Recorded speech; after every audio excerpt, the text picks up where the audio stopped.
What is up, everyone? Welcome back to the channel. If you are new to my channel, this is a unique video. Okay, we're trying to go dive into a little bit more of the basics of bass fishing. I realize, as a professional angler and traveling all over the country, I've seen so many different things, and sometimes I forget to share the beginner tips and how to get out here and catch bass.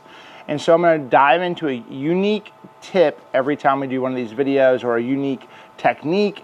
And talk a little bit more about, rod, reel, line, talk about the baits, talk about how you choose those things. And so that is, for this week, we are going to be talking about popping style baits, poppers, splashes, whatever you want to call them. We're going to be talking about popping style baits. And so these are topwater baits that have caught fish from, I think, probably the OG. I don't know what the OG was. I think, the originals, pop, like a pop R, maybe a Rebel pop R. A skitter pop, I can remember a long time ago throwing a skitter pop. So they've been around for a lot of years. They catch a lot of fish. And it's one of those topwater baits, especially in this time of year, that you want to be throwing in topwater because, the fall, there's a lot of bait activity happening and the fish are schooling, blowing up on bait, or they're, active in the shallow water. And really from right now on to November in a lot of these areas, the country, a topwater is going to be a great bait to throw. So that being said, I have a few different topwaters, and a few different popping style baits, and we need to talk a little bit about what makes one better than the other and all that stuff. So realistically, there's two different types of, I guess you say three, but two for the most part that I have here in front of me, styles of popping style baits. One is going to be more of like the skitter pop style, more of like it's more of like a spitting topwater. The other is going to be more of like a bloop, or like a chugging bloop, bloop topwater, a popping style bait. So to me, they both have their times and places, but we're going to talk about cadences and everything along later in this video. As far as color selection, keep it fairly simple. If you're trying to find one, to me, anything with a white bottom, if I had one color to choose from, anything with a white or a bone bottom, it's going to work about all over the country. Most of the bottoms of most bait fish are white or opaque, and that is something that I would recommend. It works in stained water, it works in clear water, day in and day out. That's what I would recommend. Now I have, some chrome colors right here, some silvers, and if it's all personal preference of what you really like and what you really want in your particular area of the country. As far as hooks go, there's hooks on these baits that are like straight out of the package. Sometimes you can upgrade those if you would like, but overall, a lot of these hooks that are on these, especially the Rapala ones, they're going to work pretty well. You might have to swap them out later, and later on with replacement hooks. But overall, they're ready to roll right out of the pack. Now it really goes into what rod and reel you're throwing. Are you throwing a spinning rod like this guy right here? You throwing a bait casting outfit or a casting outfit like this guy right here? Spinning rods overall, like I can cast lighter baits them. So if I have a smaller popper style bait like the skitter pop number 5, I wouldn't throw this on a bait caster. Not saying I couldn't, but I'm not going to be efficient enough with that. So I have this guy on a spinning rod. If I'm trying to imitate a smaller bait fish, that's what it's going to be. That being said, that bait is an absolute killer, and it's definitely one that I would recommend on a spinning rod. I have it on braid right here, but typically when I'm throwing a topwater and I'm trying to, not break the bank, if you will, monofilament's the best to use. And mono overall is just a little bit cheaper. It's not going to last as long as a braided line will, but it's definitely a little cheaper alternative to a fluorocarbon, which fluorocarbon you're not going to want to throw, but to a monofil or to a braided line. Now braid's going to last a little bit longer, so if you're making an investment for the whole season, to me a braided line might be the best option. If you're trying to fish several different times, mono's going to have a lot more memory, where braid's not going to have that as much. So that being said, that is sort of the setup between that. Now I'm going to tie a number 7 skitter pop on right here, and tying, as far as what not to tie, a simple Palomar knot would be what I typically tie, but also there's times that I'll tie a loop knot. So in this case right here, I'm just going to tie a loop knot for y'all, just doing an overhand knot. I'm going to tighten him up a little bit, and that's going to allow for a little bit more of it's actually a fairly easy knot. And then you're just going to basically overhand knot, but you're not going to cinch your overhand knot down. right there. You're gonna have it along the line. You're gonna put your line through the hook, the line tie. You're gonna wrap this around.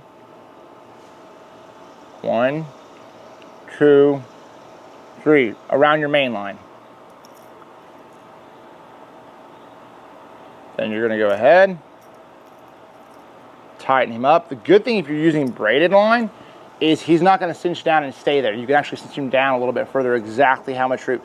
So the loop knot is gonna allow you to have more freedom with your top water and better action. So that's the reason why I'm showing that. Now, if you can tie a polymer knot, and you can go on the channel. I'm pretty sure I have a polymer knot video, but I'm sure there's several of those out on YouTube if you're trying to learn how to tie a polymer knot. Now we're ready to go. So I got a loop knot, ready to roll. Now you could put on a lead. There's a lot of other things you could do. Put a leader on this and every different thing else, because there is sometimes that you will get your braid caught up with your front of your hook. That's a little bit more on the advanced side of things, but to me, like, if you're having that issue, monofilament might be a better option because you're popping it more and it's going to stay a little bit stiffer, where the braid has a tendency to come back and want to catch that front hook. It just depends on how you're working the bait. I still like a braided line. It just works for me, but you're still going to have issues. You're going to have to understand you're going to have issues with your braid coming back and catching that front hook sometimes. And so you're going to have to realize that and take that off and cast it again. So just understanding that is just part of it. You're not doing anything wrong, just part of it. As far as your rod selection goes, you know, anything you throw like a crankbait with, if you have a crankbait rod, you could throw this with this, a little smaller topwater with a crankbait rod. You know, this is like a 7, this is like actually a 6'10" medium action rod. So I could throw a crankbait on this, but I also use it for a double as a topwater rod. And so that's really giving you a great jerkbait rod, top water, could crank a little bit with it. A good multi-purpose rod. You know, that's sort of what I would recommend, somewhere between that 6'6" and that 7 foot range if you're going to use a casting rod for this technique. As far as line size, this is 30-pound braid, and that's why I recommend throwing on a smaller top water like this, because the lighter the line typically on a braid, the better distance you're going to get out, because it's just a little bit thinner of a diameter of line. Where like if you go to a 40 or a 50, which is typical in bass fishing, we go up that high. I know you're thinking like, okay, in the scenario of like 40, 50, that's overkill, but it's just more so like what's manageable in that situation. You know what I'm saying? And so 20 gets where it's a little bit, 20-pound line overall will get a little bit, it's not as abrasion resistant. And so I think, you know, the smallest diameter line that I put on a bait casting reel is 30. So just to give you understand, this is the finesse braided line version of what I'm throwing. Now listen, there's people that will do out there and use 15 and 10 and other things, but for me, that's what I personally like, and that's what I recommend. As far as reel gear ratio, anything, you can use whatever you have at this point. 6/8 to 1, 7 to 1, 8/3 to 1. You know, we're not getting super dialed in on gear ratios. It's just whatever you have. The one thing that I will recommend though, it is a little bit lighter of a bait. So you're going to want to see this tension knob right here. You're going to want to pay attention to your tension knob for sure. And that's going to allow for you to cast this bait a little bit better. Now my reels, for the most part, all of mine are my brakes, which is on the side of this. My brakes are mostly off because I thumb it a lot more. But for some of you that are really getting into this, going into like that, if you have a brake system that you can literally just have a dial brake system that you don't have to internally get into the side of the reel, then probably going halfways would be a good option for setting your bait casting reel. And then using this little knob right here, all bait casting reels, all casting reels that I know of, have tension knobs. And that basically just increases or decreases tension on your spool. So allowing for your line to have a little bit more of like a, you know, making sure your spool's tighter, it's gonna be harder to cast. If it's, you know, looser, it's gonna be easier to cast, but you're also gonna have prone to more backlashes. So those are sort of the distance, like that sort of, and it sort of just works hand in hand with your braking system. So those are the sort of, like, that's how I've always understood it, and that's always how I've utilized it for. Okay, so that being said, we got this guy ready to roll. I am gonna tie real quick. I'm just gonna pop this guy off so I can just sort of unhook it. And I'm gonna tie this X pop on because they are two different kinds of baits. Now we have these two rigged up. I wanna tell you guys, and then also real quick here on the Chugging top water, this is a Chugging popper. it being, you know, this is the biggest thing is I tied a polymer on it. Why'd you tie polymer? So the key is you're gonna get free range of motion. You're gonna get more motion, like walking motion, on like a spitting bait. So I tied a loop knot. Now it's a little bit more and then where a polymer is more chugging. It really just depends on it. You don't have to do either. You can do whatever you like. A fisherman's knot, whatever. But for me, these are the two knots that work the best for me. So these two are ready to roll. Let's hit the pool and talk about cadence in your top water and truly how to fish a popping style bait. All right, so here's your skitter pop. And we're gonna talk about cadence is everything. So the thing is there's not a lot of weight to a lot of this. This is the number 7 again, but I'll just sort of flip my wrist. I'll make a little pitch because this pool's a little shorter. And we'll talk about, there's really like 3 cadences that I'm really focusing on. Okay, you have, let me get him out there a little bit. How I was told a long time ago was, let me stay here, I'll show you guys, was as soon as I get that bait out there, I want to allow it to stop. And now, so let it to stop and then let the ripples rest. Now I'll go to, now the ripples are rested, pop, pop, pop, stop. Pop, pop, pop, stop. Pop, pop, stop. Pop, pop, pop, stop. So for me, it's really like 3 pops and then a stop, 2 pops, then a stop. A lot of times with a popping style bait, your fish will actually bite it on the rest. So that's something that I've always felt like, different than other top waters where they bite it while it's moving a lot of times. You know, this bait is definitely a really good walking top, pop, pop, pop, stop, pop, pop, stop, pop, pop, stop. Like, you just sort of have to figure that out for yourself. But to me personally, day in and day out, I'm gonna throw that bait out there, hit it 3 times, stop it, and then hit it a couple more times and stop it. Pop, pop, pop, stop. Pop, pop, stop. Pop, pop, pop, stop. Pop, pop, pop.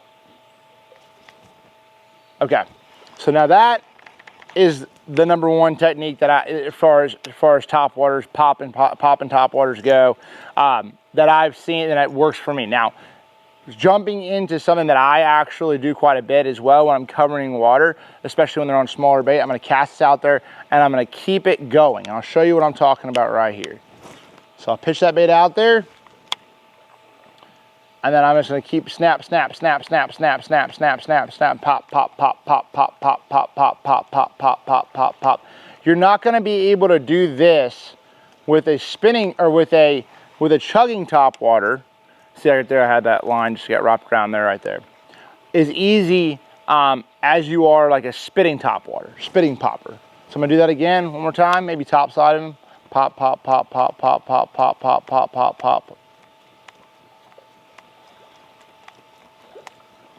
Now you're gonna get a little worse, your wrist is definitely a little bit of a workout in that scenario, but that is definitely one of my favorite when I'm trying to cover water, and it does a really good job with that spitting, overall spitting pop, pop, pop, pop. Last but not least, and it takes a little bit more of, not every top water can do this, but this is the reason why I tied a loop knot on it, is walking like you would walk the dog, walking this bait. And so I'll show you sort of what that looks like. And the key with that more than anything is throwing slack back at that line. So what I mean by that is when I pull it, I'm popping it and then it's over exaggerated. You don't want to pull it too hard. You want to get it to basically the bait, you want it to chug and then let it to have freedom so he turns. Pull, let it have freedom so it turns. So that's just basically, and it's something that it's hard to teach. It's just something you get, once you understand it and you see it, you'll like, it's all feel. So let's try that again, right here. Let's try the walking. So I'm really light twitching him right now. Light twitches on semi-slack line. If you do it where your line's not semi-slack, you will not get that bait to turn. That is a huge ordeal overall, is you gotta, let me get another cast out there.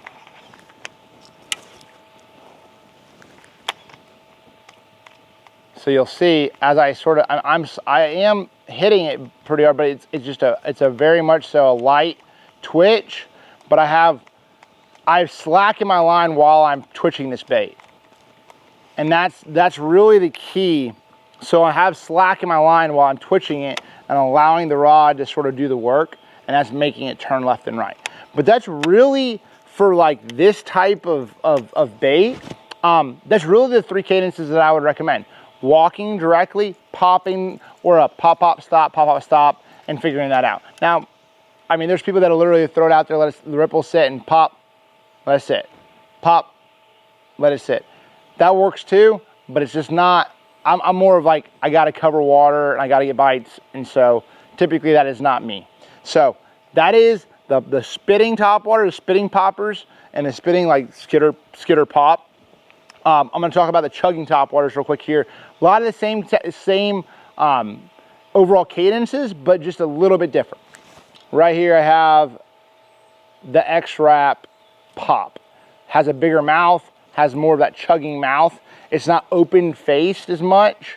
So like the more open the face of the chugger, the popper, the more spitting it's going to do. Like if it's more concave and locked in, it's gonna try to grab a little bit more water.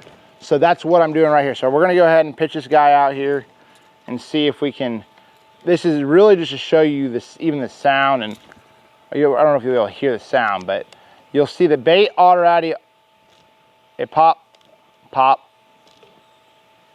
like, and then when these chugging topwaters, pop, let him sit. You can see it almost makes a big bubble over the bait.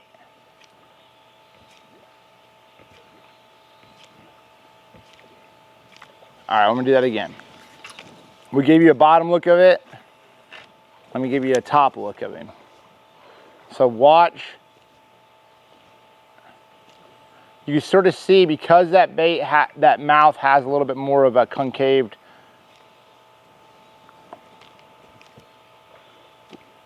mouth, it really just, it almost makes a bubble over the bait.